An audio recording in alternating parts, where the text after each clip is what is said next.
Mga bihikulo na may maribok na tambutso asin may bayolasyon sa smoke belching nasitar sa ginibong anti-smoke belching operations kan Naga City, Enro. Opisina, pigtawan doon ang intensyon kan siring na operasyon. Uya ang report ni Jessica Calinog.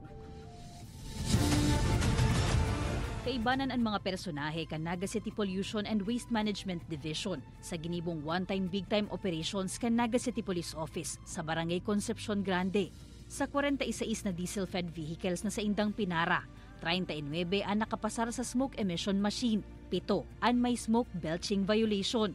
May sarumang pribadong motorsiklo na nanotarang may maribok na tambutso.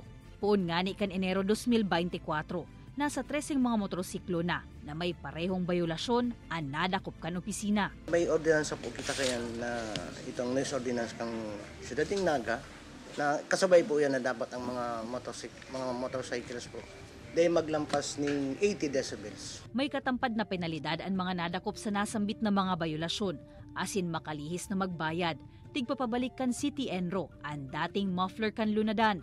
Parte subuot kan pag-uswag kan syudad, ang pagsyertong libre ini sa miski anong polusyon. Kabali na ang epekto kan climate change.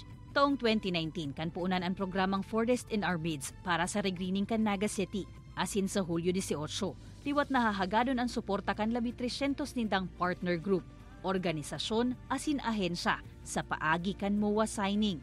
Ang gusto talang munang maipaisi da nasa syudad, igwa na kitang kadakol na kahoy na darakula. Tapos sa syudad din, dawa limitado po ang sa tuyang lugar.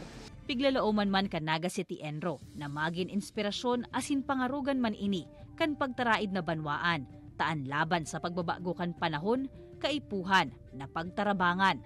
Kaibanan si Carlo Abonita, Jessica Calinog, Balitang Bicolandia.